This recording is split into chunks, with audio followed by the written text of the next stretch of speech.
नमस्कार दोस्तों, मैं अणिमा उपाध्याय आप सभी का अपने इस YouTube चैनल पर स्वागत करती हूं। और आज हम चर्चा करने जा रहे हैं विज्ञान के बेहतरीन खोज अदर्शन चादर पर, द इनविजिबिलिटी क्लोक।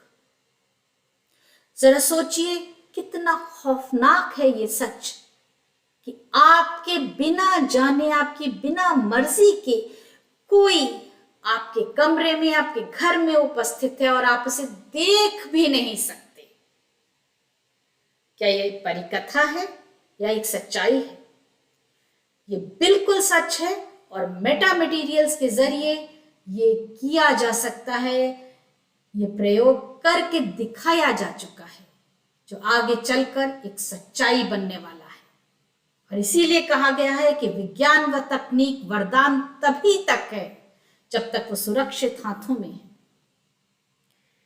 अगर अभी तक आपने मेरी चैनल को सब्सक्राइब नहीं किया तो जल्दी से कर दें और इस वीडियो को भी जल्दी से जल्दी अपने दोस्तों तक पहुंचाएं, क्योंकि सभी को विज्ञान को समझने का उतना ही हक है जितना सच्चाई से रूबरू होने का।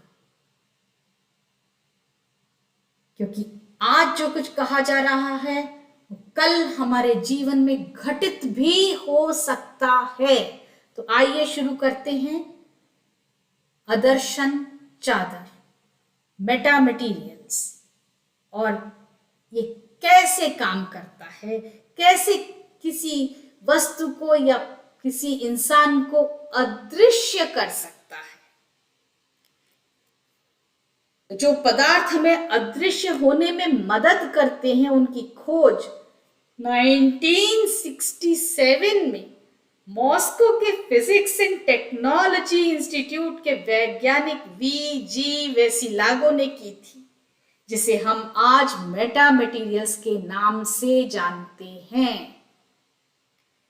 सचमुच ये बेहद डरावना है। ये सोच भी बेहद डरावनी है कि कोई अन्य जो कि अदृश्य है परंतु हमारे बीच में, हमारे घर में, हमारे कमरे में उपस्थित है। तो इसके पहले कि हम अदृश्यता की बात करें, हमें यह जानना चाहिए कि दृश्यता या विजिबिलिटी क्या होती है और कैसे होती है और इसके लिए क्या क्या चीजें जरूरी हैं, तभी हम अदृश्यता समझ पाएंगे। दृश्यता अर्थात विजिबिलिटी किसे कहते हैं? वस्तु या पदार्थ को देख पाना या उसका दिखाई देना विजिबिलिटी अर्थात दृश्यता कहलाता है। पदार्थ दृश्यमान अर्थात विजिबल कैसे होते हैं? जब प्रकाश के स्रोत से किरणें किसी पदार्थ या वस्तु पर पड़ती हैं तो वे या तो परावर्तित अर्थात रिफ्लेक्ट हो जाती हैं या उनका प्रकीर्णन अर्थात स्कैटरिंग हो जाती है। अब पदार्थ से परावर्तित यानी रिफ्लेक्ट होकर किरणें जब हमारी आंखों में आती हैं तब हमें वो पदार्थ दिखलाई देने लगता है, जैसा कि यहाँ चित्र में दिखाया गया है। जब बल्ब की रोशनी किताब पर पड़ती है तो वो रिफ्लेक्ट होकर हमारी आंखों में आती है और हम उस किताब को देखने लगते हैं। तो किसी भी वस्तु को दिखलाई पड़ने के लिए सबसे ज्यादा आवश्यक क्या है? किरणों का परावर्तित यानी रिफ्लेक्ट होना या स्कैटर होना। किसी भी वस्तु को देखने के लिए किस चीज की आवश्यकता होती है? तो किसी भी वस्तु को देखने के लिए प्रकाश के स्रोत की आवश्यकता होती है, रोशनी की आवश्यकता होती है। अब ये रोशनी के स्रोत क्या हो सकते हैं? सूर्य, मोमबत्ती, बल्ब, टॉर्च, कुछ भी जहां से रोशनी मिले वो सभी रोशनी के स्रोत हो सकते हैं। प्रकाश की किरणों का किसी वस्तु या पदार्थ से टकराने पर क्या प्रभाव होता है? प्रकाश की किरणें जब किसी भी वस्तु से टकराती हैं तो या तो वे परावर्तित हो जाती हैं अर्थात रिफ्लेक्ट हो जाती हैं, या अपवर्तित हो जाती हैं अर्थात रिफ्रैक्ट हो जाती हैं, या वो अवशोषित हो जाती है मतलब एब्जॉर्ब हो जाती है। और ये प्रक्रिया वस्तु की प्रकृति पर निर्भर करती है। जैसे कोई चमकदार वस्तु होगी तो वो रोशनी को परावर्तित कर देगी, रिफ्लेक्ट कर देगी। पारदर्शी यानी कि ट्रांसपेरेंट वस्तु अपवर्तित करने में सक्षम होती है, रिफ्रैक्ट करने में सक्षम होती है। तो वही अपारदर्शी वस्तु, ओपेक ऑब्जेक्ट, प्रकाश को अवशोषित यानी एब्सॉर्ब करने में सक्षम होता है। प्रकाश की कौन सी प्रक्रिया वस्तु को देखने में मदद करती है? तो मैं पहले ही बता चुकी हूं कि प्रकाश का वस्तु से टकराकर उसका परावर्तन या प्रकीर्णन होने से ही वस्तु को देखा जा सकता है, यानी रिफ्लेक्शन या स्कैटरिंग ऑफ लाइट अगर हो रही है तभी हम वस्तु को देख सकते हैं। अब हम ये समझ चुके हैं कि रिफ्लेक्शन ऑफ लाइट यानी परावर्तन बहुत जरूरी है वस्तु के दिखाई देने के लिए। तो कोई वस्तु सामने होकर भी अदृश्य कैसे हो जाती है? तो जब प्रकाश की किरणें वस्तु से टकराकर परावर्तित होने के बजाय अपनी दिशा ही परिवर्तित कर उसके चारों तरफ से मुड़कर निकल जाएं, ऐसी स्थिति में वो वस्तु सामने होकर भी अदृश्य हो जाती है, अर्थात इनविजिबल हो जाती है। यानी वस्तु जो है वो लाइट को रिफ्लेक्ट ना करे बल्कि उसको लाइट को इस तरह से मोड़ कर निकलवा दे कि वो उसके चारों तरफ से निकल जाए। क्या ऐसे पदार्थ संभव है जिनसे अदृश्य हुआ जा सकता है? जी हाँ, कृत्रिम रूप से तैयार किए गए पदार्थ, माने आर्टिफिशियली उनको बनाया गया है, ऐसे पदार्थ जिन्हें हम मेटा मटेरियल कहते हैं, वो किसी भी वस्तु या इंसान को अदृश्य करने में सक्षम है। मेटा मटेरियल वस्तु को किस प्रकार से अदृश्य करने में सक्षम होते हैं? मेटा मटेरियल प्रकाश के वस्तु से टकराने पर उसके परावर्तन करने के बजाय उसको अपवर्तित कर देते हैं, मतलब रिफ्लेक्ट करने के बजाय लाइट को रिफ्रैक्ट कर देते हैं, जिससे प्रकाश की किरणें उस वस्तु के चारों ओर से निकल जाती हैं और वो वस्तु या व्यक्ति सामने होकर भी दिखलाई नहीं पड़ते हैं, जैसा कि ऊपर चित्र में दिखाया गया है। यहाँ एक सोर्स ऑफ लाइट है छोटा सा, जहां से किरणें आ रही हैं, और जो वस्तु रखी है वो उस लाइट को रिफ्रैक्ट कर रही है, यानी लाइट की दिशा को परिवर्तित कर रही है, अपने चारों ओर से निकाल रही है, और इस तरह से वो अदृश्य हो सकती है। तो मेटा मटेरियल की ऑप्टिकल क्षमता समझाएं। मेटा मटेरियल को नैनो स्केल पर कृत्रिम रूप से बनाया जाता है, कृत्रिम मतलब आर्टिफिशियली, जिसके कारण इनमें ऑप्टिकल गुणों को नियंत्रित करने की क्षमता आ जाती है। प्रकाश की किरणों को ये पदार्थ गलत दिशा में अपवर्तित कर देते हैं, जिससे नकारात्मक अपवर्तन कहा जाता है। इसी कारण वस्तु या इंसान सामने होकर भी अदृश्य प्रतीत होता है। मेटा मटेरियल किसे कहते हैं? अब ये जानना भी जरूरी है कि मेटा मटेरियल आखिर चीज क्या है। तो मेटा मटेरियल एक ग्रीक शब्द है जो दो शब्दों की युति से बना है, यानी दो शब्दों के मेल से बना है, जिसमें मेटा का अर्थ होता है आगे का और मटेरियल का अर्थ होता है पदार्थ। ये पदार्थ कृत्रिम रूप से प्रकाश के सब वेवलेंथ स्केल अर्थात below the wavelength of light पर बनाए गए हैं, जिससे ये प्रकाश की किरणों को मोड़ने की बेहतरीन क्षमता रखते हैं। मेटा मटेरियल निश्चित ही आश्चर्यजनक खूबियों वाले पदार्थ हैं जो संसार में क्रांति ला सकते हैं, रिवॉल्यूशन ला सकते हैं। मेटा मटेरियल के कुछ अन्य गुण भी बताएं। मेटा मटेरियल के अन्य गुण हैं अदृश्यता, ध्वनिक नियंत्रण क्षमता यानी एकॉस्टिक कंट्रोल, साउंड कंट्रोल, नकारात्मक विद्युतशीलता मतलब नेगेटिव इलेक्ट्रिकल परमिटिविटी, एवं चुंबकीय भेद्यता माने मैग्नेटिक परमिएबिलिटी। मेटा मटेरियल का उपयोग किन क्षेत्रों में होता है? इनका उपयोग ऑप्टिकल फिल्टर, मेडिकल उपकरणों में, रिमोट एरोस्पेस संसाधनों में, रिमोट सेंसिंग में, स्मार्ट सोलर एनर्जी मैनेजमेंट में, लेजर्स में, सुपर लेंस बनाने में, रेडोम इत्यादि में होता है। रेडोम किसे कहते हैं? मौसम के प्रभाव से सुरक्षित रखने वाली परत जो रेडियो तरंगों के लिए पारदर्शी हो व जिससे रेडार एंटीना सुरक्षित रखा जा सके, उसको रेडोम कहते हैं। मेटा मटेरियल की जानकारी से किन किन क्षेत्रों में प्रगति हो सकती है? इनकी जानकारी से electrical engineering, electromagnetic engineering, classical optics, solid state physics, microwave एवं antenna engineering, opto electronics, photonics, nano technology, semiconductor engineering, इन सभी क्षेत्रों में अभूतपूर्व तरक्की की जा सकती है। मेटा मटेरियल प्राकृतिक पदार्थ है या कृत्रिम पदार्थ है? प्राकृतिक माने नेचुरल, कृत्रिम यानी आर्टिफिशियल।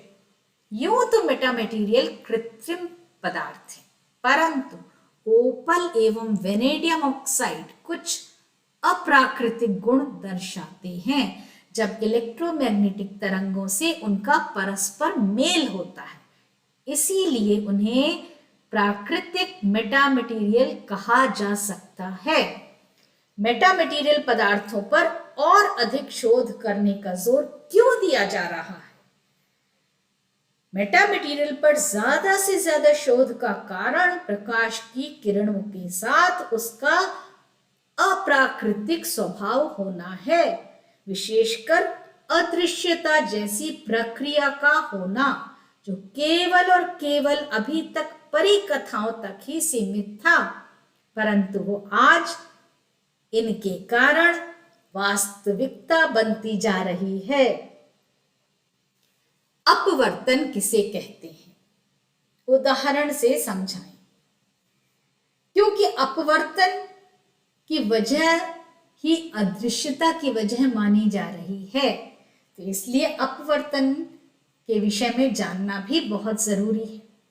तो किरणों का एक माध्यम से दूसरे में प्रविष्ट होते समय अपना रास्ता परिवर्तित करने की प्रक्रिया को अपवर्तन कहते हैं, जैसा कि चित्र बी में दर्शाया गया है।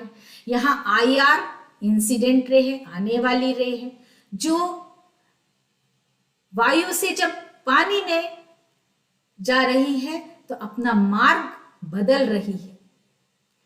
उसका सही मार्ग डॉटेड लाइन से दिखाया गया है, लेकिन वो मार्ग बदलकर, मार्ग परिवर्तित करके RR की तरफ मुड़ जाती है, जिसे अपवर्तन कहते हैं। और इसके उदाहरण हैं स्विमिंग पूल यानी तरण ताल की सतह का उथला दिखना, सतह ऊपर दिखती है जबकि उसकी गहराई ज्यादा होती है। उसी तरह पेंसिल जो जल में आधी डूबी हुई है, मुड़ी हुई प्रतीत हो रही है, ये अपवर्तन के कारण ही ऐसी मुड़ी हुई दिख रही है। चित्र ए में आप देख सकते हैं। अपवर्तक सूचकांक यानी रिफ्रैक्शन इंडेक्स क्या है? जब कोई किरण एक माध्यम से दूसरे माध्यम में प्रविष्ट होती है तो उसका अपने पूर्व मार्ग से वो कितना हटी, इसका माप ही अपवर्तन सूचकांक कहलाता है। जैसे हवा से जल में किरण का प्रवेश या कांच की एक तह से दूसरी तह में उसका प्रवेश करना। किसने और कब अदृश्यता चादर का प्रयोग करके दिखलाया? अदृश्यता चादर का प्रयोग सर्वप्रथम डेविड शूरिग और उनकी टीम ने सन 2006 में माइक्रोवेव फ्रीक्वेंसी पर करके दिखलाया था।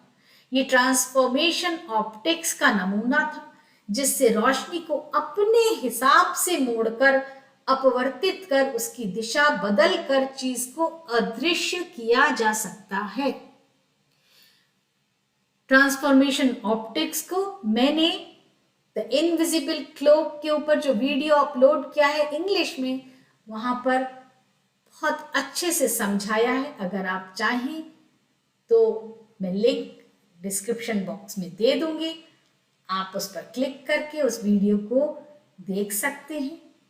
बल्कि मैं तो कहूंगी कि देखिएगा जरूर, वहां मैंने बहुत ही बारीकी से इस पर साइंटिफिकली समझाने की एक अच्छी कोशिश की है इनविजिबिलिटी को। वर्तमान में अदृश्यता चादर की क्या सीमाएं हैं? वर्तमान में कुछ ही फ्रीक्वेंसी जैसे विजिबल एवं माइक्रोवेव फ्रीक्वेंसी पर ही वस्तु को अदृश्य करने में सक्षम है। इसके साथ ही वस्तु का बिल्कुल स्थिर रहना भी बेहद आवश्यक है। अन्य फ्रीक्वेंसी पर या हिलने डुलने पर वस्तु या इंसान दिखलाई पड़ने लगता है। जीवन के किन क्षेत्रों में अदृश्यता चादर का प्रयोग किया जा सकता है? सैन्य क्षेत्रों में जासूसी के लिए, जिससे समय रहते ही दुश्मन की गतिविधियों का पता लगाया जा सके। इसके अलावा पुलिस को क्राइम डिटेक्शन में, अर्थात अपराधी को पकड़ने में इसका प्रयोग उपयोगी सिद्ध हो सकता है। क्या अदृश्यता चादर या आवरण जल्दी ही पूर्ण रूपेण वास्तविकता बन जाएगी? अदृश्यता चादर या आवरण को पूर्ण रूपेण वास्तविकता बनने के लिए उसे फुल स्पेक्ट्रम फ्रीक्वेंसी पर काम करना होगा एवं वस्तु के गतिशील होने पर भी चादर उसे अदृश्य रख सके, इस जटिलता पर भी खरा उतरना होगा। तभी वो पूर्ण रूपेण कार्य करने की दिशा में सफल मानी जाएगी। क्या अदृश्यता चादर या आवरण एक सच्चाई है और इसके क्या लाभ हैं? जी हाँ, ये एक सच्चाई है, लेकिन अभी भी इसमें बहुत सुधार करने की आवश्यकता है। ये चादर हमें गुमनामी व गोपनीयता प्रदान करती है। इसीलिए ऐसे कार्यों में जहां गोपनीयता रखने की आवश्यकता होती है, इनका प्रयोग किया जा सकता है। इस लोकप्रिय सिनेमा में अदृश्यता चादर का उपयोग किया गया था। इसका उपयोग हैरी पॉटर मूवी में किया गया था, जो अपने समय का बहुत ही लोकप्रिय सिनेमा था। क्या अदृश्यता चादर का उपयोग हानिकारक भी हो सकता है? जी हाँ, ये बहुत ही खतरनाक हो सकता है, बहुत ही खौफनाक हो सकता है अगर गलत हाथों में पड़ जाए। क्योंकि ऐसा व्यक्ति किसी के भी घर में घुसकर उसकी पूरी गतिविधियों को न सिर्फ देख सकता है बल्कि रिकॉर्ड भी कर सकता है, जो कि वास्तव में रोंगटे खड़े करने वाला वाकया होगा। इसीलिए इसकी उपयोगिता के साथ साथ सतर्कता का होना भी आवश्यक है। ये खोज नागरिकों की निजी स्वतंत्रता पर कुठाराघात हो सकती है, क्योंकि किसी की मर्जी के बिना उसके घर के भीतर घुसकर उस पर इसके जरिए निगरानी की जा सकती है, वो भी अदृश्य रहकर, जो कि बेहद खौफनाक है, डरावना है, रोंगटे खड़े करने वाला है। तो विज्ञान से बहुत कुछ मजेदार किंतु भयावह भी हो सकता है। मैंने पहले भी आपको बताया है कि टेक्निकल डिटेल्स के साथ मैंने इनविजिबिलिटी क्लोक पर इंग्लिश में भी एक वीडियो अपलोड किया है। उसका लिंक मैं आपको डिस्क्रिप्शन बॉक्स में दे दूंगी। अगर आप बहुत ज़्यादा टेक्निकल डिटेल्स में समझना चाहते हैं और इंग्लिश में आपको कोई कठिनाई या परेशानी नहीं है, तो प्लीज़ जाकर उस लिंक पर उस वीडियो को ज़रूर देखें, जिससे कि आप साइंस से और टेक्नोलॉजी से अपडेटेड रहें। चैनल को सब्सक्राइब ज़रूर करें। मैं हिंदी में भी ऐसे रोचक विषयों पर आगे भी बहुत से वीडियो बनाती रहूंगी, मिस मत करिएगा। तो बेल आइकॉन ज़रूर दबा दीजिएगा। अंत तक देखने के लिए धन्यवाद। आपके सुझाव आमंत्रित हैं।